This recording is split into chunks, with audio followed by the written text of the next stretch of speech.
Yo, what's going on?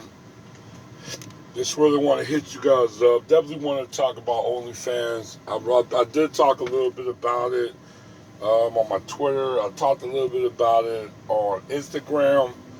Um, Everybody's kind of basically been catching word about it. Got a lot of men um, on some type of different spectrum talking about it. Some women they talking about it. Now I would put my opinion in. Definitely going to be very neutral in it, but keep it to the point. You know, OnlyFans is just received a $1 billion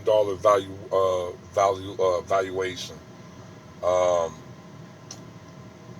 and that means that they want more. They're actually going to be hunted to go mainstream, get advertisement from mainstream media, uh, celebrities, different types of brands, basically promote themselves as being a little bit more mainstream media site, and even track family, because that's what they want. They want to track celebrities, brands, but they also want to track family.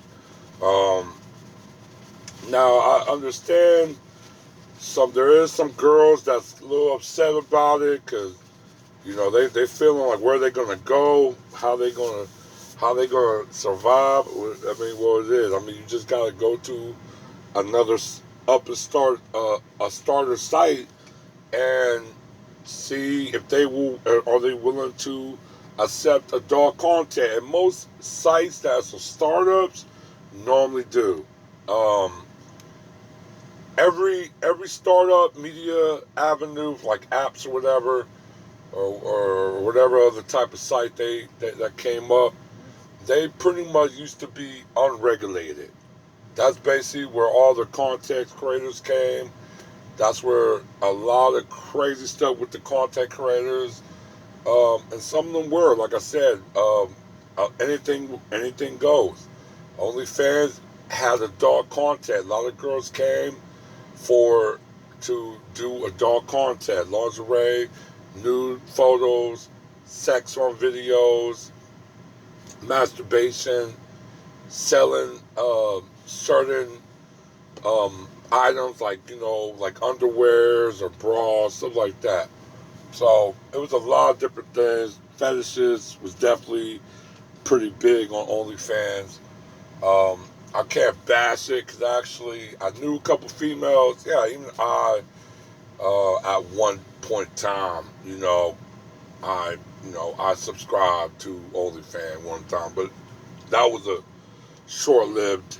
Um, that was a short-lived moment. Like I said, it was kind of like it was okay for like 1 month. And after that, I ended my subscription. But like I said, man, it's really propelled by guys. I mean, for the guys, I think this is like another niche in a lot of guys' addiction to sex, um, and especially looking at and it kind of goes in a safe way of porn, but safe way of porn is still the sex industry.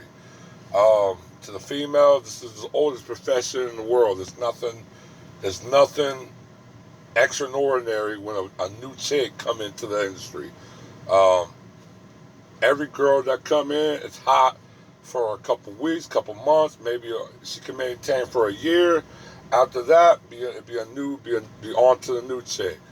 Um, like I said, dudes are going to your value is going to decrease. It's the same way on the streets in the track. It's the same way in porn. Your value is going to decrease. Same way in the strip club. Um, it's going to decrease. You have my new girls. They sexy. They dance really good. And dudes really, really, really desire that and like that. They're gonna throw money at her. You might get to a female. She's been in the club for so many years that dudes are kind of like they used to her. They cool with her, but they don't really throw money to her like that because they seen everything she might have to offer on a stripper standpoint, a perspective, or in a view or in a process, perspective of it being a stripper. She showed everything. Same way in porn, she showing everything. Same way in OnlyFan, you maybe showed everything that every guy kind of say, okay, and they just say, okay, I'm on to the new one, or they just stop altogether.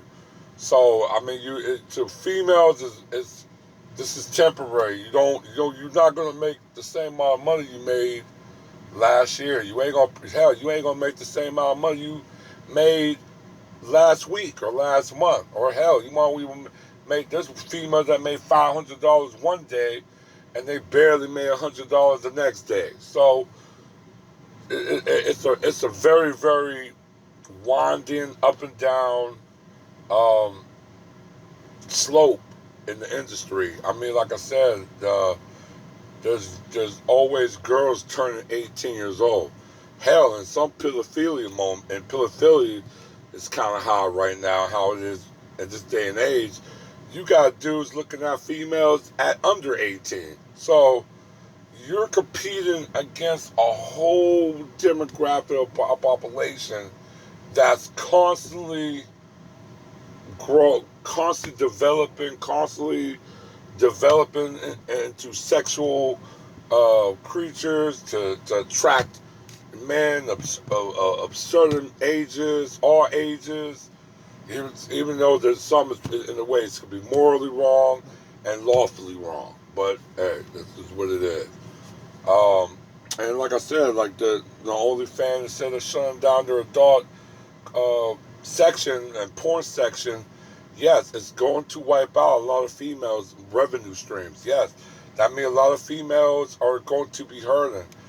White females and other females are not going to hurt that much. A lot of them already have Safeway, other spaces, and other sites that they kind of already developed.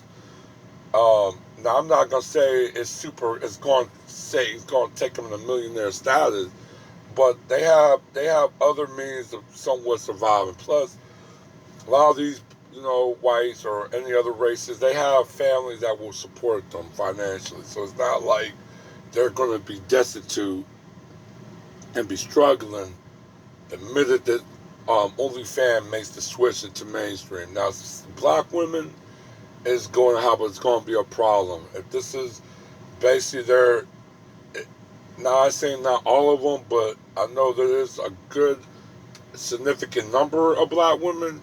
That OnlyFans is their only thing going on right now. They don't have no job. That's the only thing going on. So they lose that, then that's going back to the strip clubs, or that's going back to being in prostitution, or they have to find a job. What most people will say is kind of hard for black women. Black women is the most high unemployed, one of the first groups to be evicted from their home. I mean, be one of the first to be unemployed, lose it. I mean, it's bad all the way around. And this is just another niche another avenue that they have, source of revenue or income that they're about to lose as well. So yeah, 2021 is a very tough year for women, definitely for black women. Um, like I said, nobody really ain't talking about black women on OnlyFans if they're going to be affected. They really just talked about different types of other girls and stuff like that. But other girls some of them got they got a little bit more of a net of they could Safeway themselves or Safeway themselves out into something else, or even also some of them got jobs and do that on the side. But a lot of them got certain type of safety nets in their disposal. Black women or the black girls on that OnlyFans do not have no such thing. They don't have nothing like that. And I think when they finally cancel it and they make that move, a lot of them is going to be stranded. A lot of them is going to be wondering what they're going to do. A lot of them is going to be struggling very hard. Some of them The only way they can obtain the lifestyle is prostitution. I told them, and prostitution is a 50-50 ordeal in itself. Because now you're dealing in a physical of men for sex. And there are also men that's going to look at you at first sight and decide if your value is what you are trying to demand. So that's really what it is. And like I said, 2021 is definitely becoming more harder for women. But yeah, that's all I really have for now. I mean, um, I really just wanted to make and just want to just put that more out there. Like I said, they made $1 billion, and everybody knows, majority of that bulk of that catapult OnlyFans into the $1 billion mark is the sex industry, the porn, the adult work. You know what I'm saying? Section. So that's kind of what catapult them. So yeah, So like I said, it's gonna be a new chapter in OnlyFans. It's gonna destroy a lot of girls' income revenue streams for this year as well. So yeah, um, it's definitely going to be a wake up call for a lot. But like I said, it is what it is. Also, like I said, I'll hit you guys up soon. Peace.